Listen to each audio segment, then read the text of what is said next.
अस्सलाम वालेकुम viewers, welcome back to Food Fusion and tips. एक बार फिर से मेरे चैनल पे आने का आपका बहुत बहुत शुक्रिया।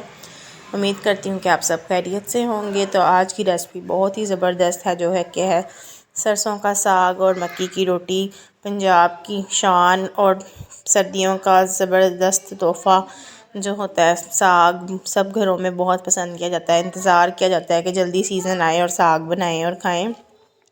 तो वीडियो को देखने से पहले मेरे चैनल को सब्सक्राइब कर दें, बेल आइकॉन को प्रेस कर दें।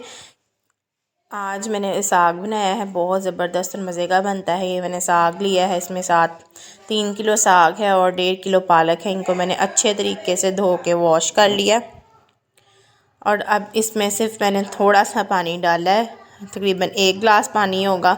वो डाल के इसको मैंने पकने के लिए रख दिया, लिड लगा दिया इसको, ताकि ये जो है ना अभी बहुत ज़्यादा ऊंचा है, फिर बैठ जाएगा और साग पानी छोड़ेगा जब।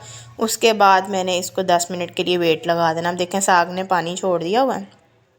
अभी मैंने इसमें नमक मिर्च कुछ भी इसमें ऐड नहीं किया, सिर्फ खाली साग और पालक है। इसका पानी अच्छे से काफ़ी पानी निकल चुका है। अब मैं इसका जो है ना पानी मैंने निकालना है।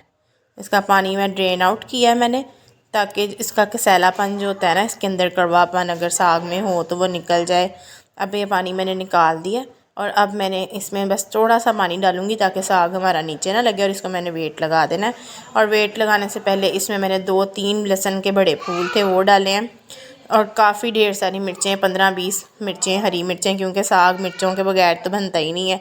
सारा स्पाइसी सा ही अच्छा लगता है साग, इसलिए मैंने इसमें लहसुन मिर्चें डाल दी। और इसमें सुरख मिर्च भी मैं इसमें 2 टीस्पून भर के इसमें मैंने सुरख मिर्च ऐड कर देनी है।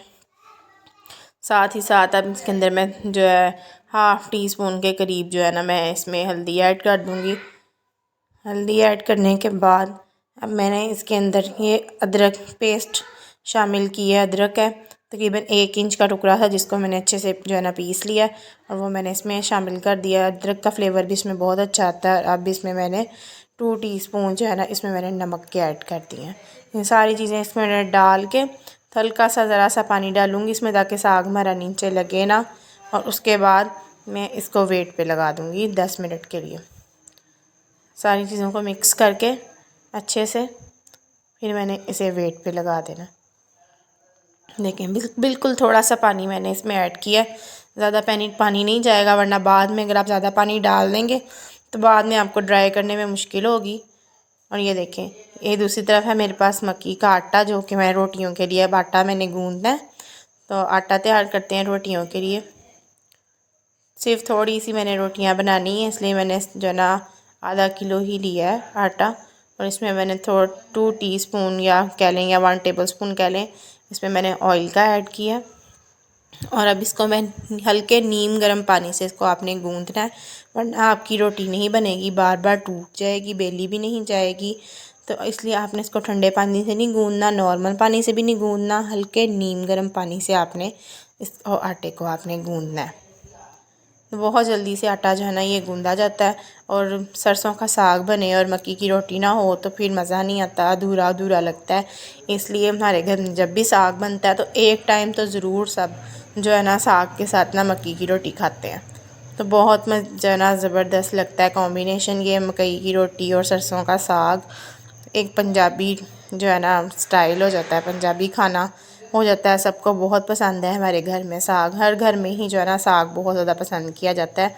ये मैं बस एक हाथ से आटा गूंद रही हूँ, दूसरे हाथ से मैंने मोबाइल पकड़ा हुआ है, इस वजह से जो है ना ये हिल रहा है बर्तन। तो बाकी बहुत जल्दी ज़बरदस्त सा मज़े का ये जो है ना हमारा रोटियों का आटा तैयार हो रही है। डो बहुत ज़बरदस्त, ही देखें कितनी अच्छी गूंदी गई है, बिल्कुल इस तरह ही ये होती है। और अगर आप चाहते हैं कि ये सही बेली जाए और फुल साइज़ बड़ी रोटी बने तो फिर आप इसमें थोड़ा सा गेहूं का आटा मिक्स कर लें, लेकिन हमारे घर में नहीं मिक्स किया जाता। हम खालिस मकई के आटे की ही ना रोटियां बनाते हैं, वो ही सबको बहुत ज़्यादा पसंद है। ये अच्छे से मैंने जो है ना आटा गूंद लिया और इसके ऊपर आप ना हल्का सा ना ऑयल लगा दें ना, तो फिर ना आटा बहुत अच्छा रहता है। अभी मैंने दूसरे बाउल में डाल के इस पर अच्छा सा ऑयल लगा दिया, ऊपर से आटा ना खुश्क नहीं होता। दूसरे आटे गेहूं का भी आटा आप गूंदे ना हमेशा उसके ऊपर भी आप ऑयल लगा दें, तो आटा जो ऊपर से अक्सर काला हो जाता है, फ्रिज में रखने से आटा काला हो जाता है या सख्त हो जाता है, खुश्क हो जाता है। तो ना ऑयल लगाने से कभी भी आपका आटा वैसे नहीं होगा, बहुत अच्छा और सॉफ्ट आपकी रोटियां बनेंगी। अब दूसरी तरफ देखें, ये मैंने साग खोल के देखा है, हमारा साग अच्छे से जो है ना गल चुका हुआ है और ये अब जो है ना घोटने के लिए बिल्कुल तैयार है।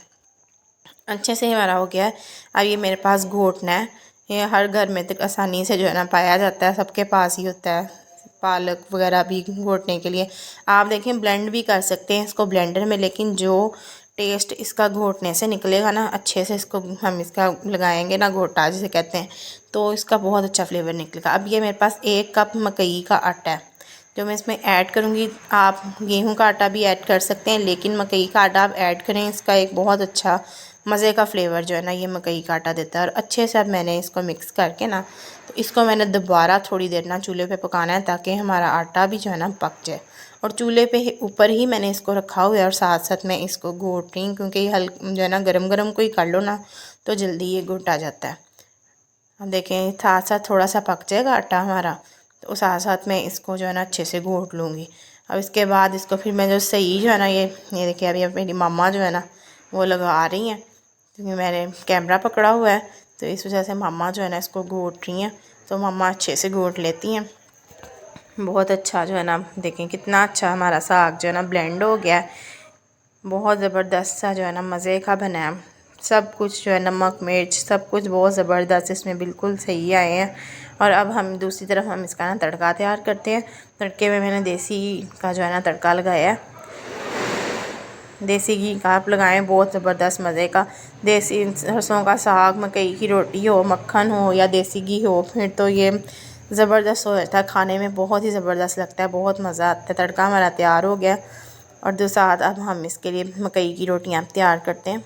ये देखें मकई की रोटी जो है बिल्कुल, अगर आप खालिस की बनाते हैं ना, इसमें बिल्कुल दूसरा आटा मिक्स नहीं करते, तो फिर ना ये रोटियाँ ज़्यादा बड़ी नहीं बनाई जाती, थोड़ी छोटी ही फिर ये रोटी बनती है। अभी देखें ज़बरदस्त हमारा साग और मकई की रोटी तैयार हो गई। अगर आपको मेरी रेसिपी पसंद आई है तो लाजमी आपने मेरी इस वीडियो को लाइक करना है, मेरे चैनल को सब्सक्राइब करना है और मेरे चैनल को आपने शेयर करना है। Thanks for watching. अल्लाह हाफिज़।